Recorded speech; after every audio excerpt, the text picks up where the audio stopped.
Hi everyone, I wanted to show you how I improved the snail enclosure. The previous tub I bought would have been alright for quite a while, the previous tank, but I found they were actually growing quite rapidly and needed a lot more space, so I've opted for one of these plastic tubs in the end. I've seen a lot of people who have African land snails use a tub like this. Okay, it's not as quite as see-through as, say, a glass tank or a proper terrarium, but this is going to give them so much more room. So what I did first of all was I used my wood burning tool to burn little holes in the lid. Just make sure you do it from the outside going in, because I've found that you get like a raised bit of plastic on the outside where the wood burning tool is, and then on the inside you just get like a neat little slit with no sharp edges. I've cut plenty of holes in the lid, as you can see. However, if there's anyone who's used to keeping snails in a tank like this who thinks I need a few more air holes maybe in the plastic sides, let me know. I didn't want to put too many in because obviously I wanted to be able to maintain the moisture level in the tank, but obviously at the same time I do want to make sure I've got enough for the snails. So the first thing to do is get a cocoa fibre block and put some water on it so it will all break up and turn into the cocoa fibre bedding. I like to use this stuff because it's nice and clean. There doesn't tend to be any bugs or anything in it. Doesn't tend to be sort of mould or fungus or anything. It seems to last quite a long time. And also what I like about it is it's quite absorbent, so even though it'll stay moist enough obviously to keep the snails in, it doesn't get like ridiculously soaking wet and muddy like dirt does. So I find this stuff lasts a little bit longer. And what I'm doing is I'm going to break down the cocoa fibre bark first, as you can see. And as it soaks in the water, it all just crumbles and falls apart. Now, I'm adding a little bit of water at a time because you don't want to put too much in straight away because you don't want a swimming pool. What you need is just enough water to break up the cocoa fibre bark and make it moist, but not so much that it's soaking wet to start off with, because otherwise it's going to be a little bit too wet for them. This is going to get mixed in with their current bedding as well, by the way, because over time snails build up a like good bacteria for them in the snail tank, what with the breaking down of the vegetables and also their waste, so you get a good bioload in the bedding, which is good for the snails. It's actually not good for them to have like a pristine clean environment. It's better for them to have a little bit of dirt in it. So what I'm going to do is mix their bedding in with this, and as you can see, the cocoa fibre's pretty much broke down.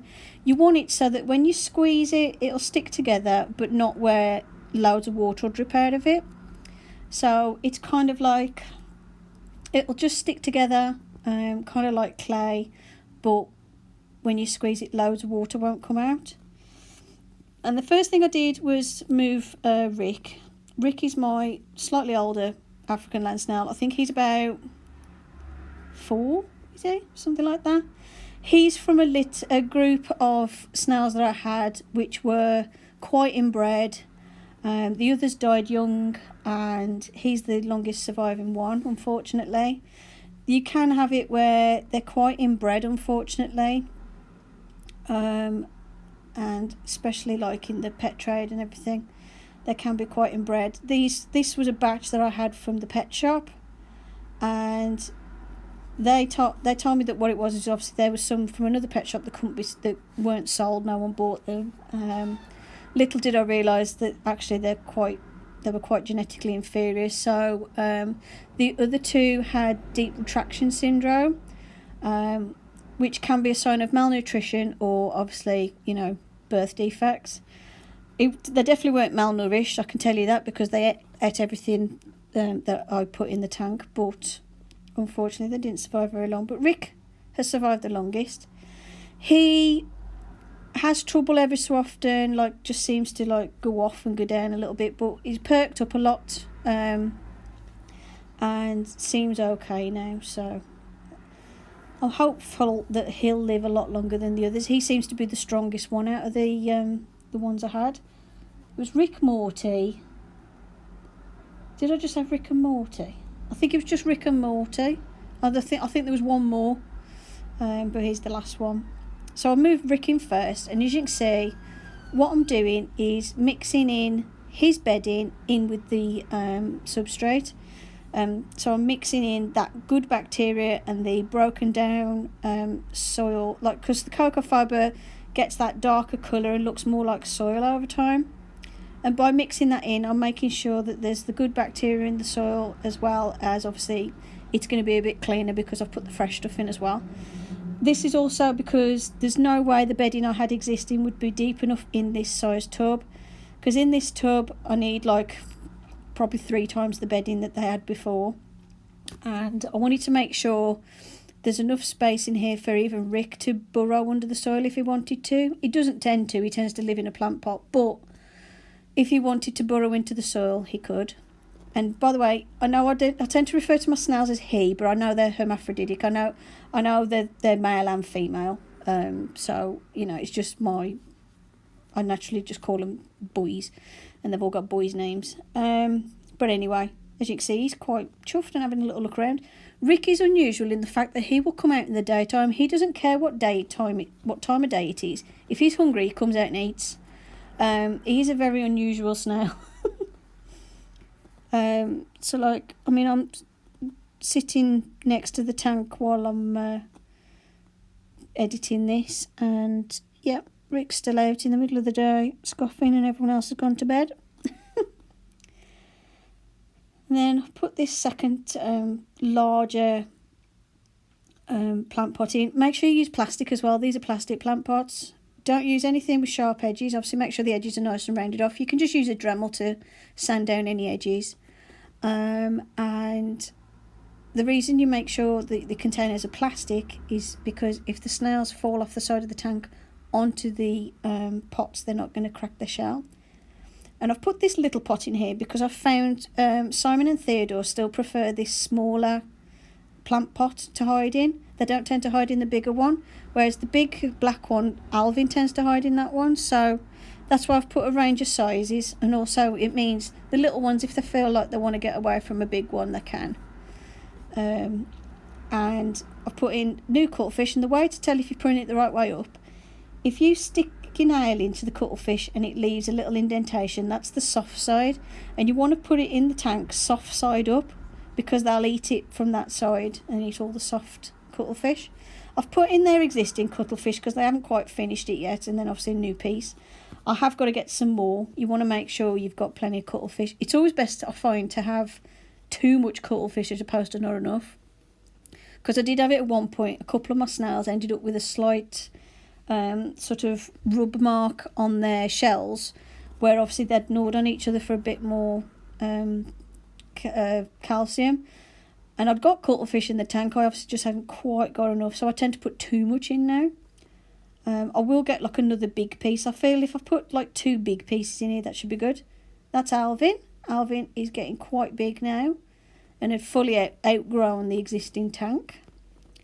And there's Simon, who's a little bit smaller than Alvin.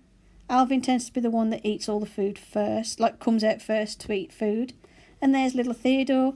Theodore was always the tiniest one. I think they're from a couple of different clutches. I don't think they're from the same clutch. But I don't know, I just got them from a breeder. And they seem quite happy. They seem they're growing very well. There doesn't seem to be any birth defects with them, as I can tell. They haven't got deep retraction syndrome like the last batch had, and they're growing nice and fast. And Theodore was the smallest out of the 3, so obviously he was an egg that hatched later on. But as you can see, he's caught up with Simon now, and then I've just got to get Simon and Theodore to catch up with Alvin. And then obviously I need to stick in my hydrometer thermometer gauge. Just make sure the sides of the tank are dry before you stick it on, otherwise it'll never stick again, and you have to try hot gluing it, and that fails eventually as well. There's Rick, he's coming out to explore. And obviously, because it's summer at the moment in the UK, I don't have to have a heat mat or anything, But I have got a heat mat. I will test it out using it on this plastic tub. I've seen other people use it and it seems to be fine. It takes quite a high heat to melt the plastic. And I've got a thermostat as well. But in this video I'm not fitting the heat mat and thermostat because it's the middle of summer and it's that hot in my house at the minute that I'm surprised the snails haven't melted. So it's nice and toasty warm for them. Like currently here sitting by an open window, it's still at least 24, it's nearly 26 degrees, so it's perfectly fine for these. Basically, if you're too hot, the snails are fine. So yeah, and then what I wanted to do was, I put some carrot in last night, and so I put that in because I wanted to make sure that they could finish that off, because they will if I give them 2 days on it. They tend to eat it all. But then obviously I don't want to just give them carrots, so I popped to the fridge to go and get my bag of mixed leaves, and it's oh god, what's in it? I think there's a little bit of basil or something in it, or spinach. Not much spinach. You don't want to give them too much spinach because it can inhibit the absorption of calcium. I couldn't say that then. But this one, they seem to quite like this one, and it's like rocket and parsley and something. I can't remember what's in it, and like a bit of red cabbage and that. It's one of them mixed salad bags that you get from the supermarket, and obviously just make sure it's rinsed off pretty well. And then later on, probably tomorrow morning, they'll have some crushed up dog biscuit and maybe some fish flakes, because obviously I like to put, they need to have the protein in the diet as well. Fish flakes are quite good because they're little water bowl they've got. I can just sprinkle them in there and they eat it out of there just fine. Or I might make them some snail muesli later on. I'm missing a couple of ingredients though, so I'll have to get some more stuff first. And the water bowl, in case you're wondering, is plastic as well, again, because if they fall on it, it's not going to hurt them.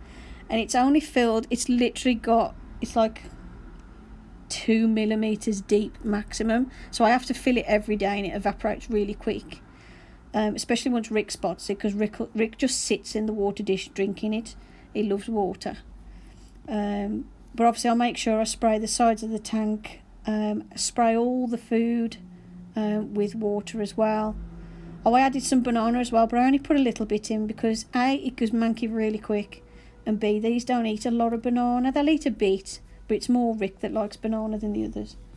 And yeah, so sprayed the tank and made sure everything's nice and damp and humid. And then it was just a case of watching them for a bit just to see how they react.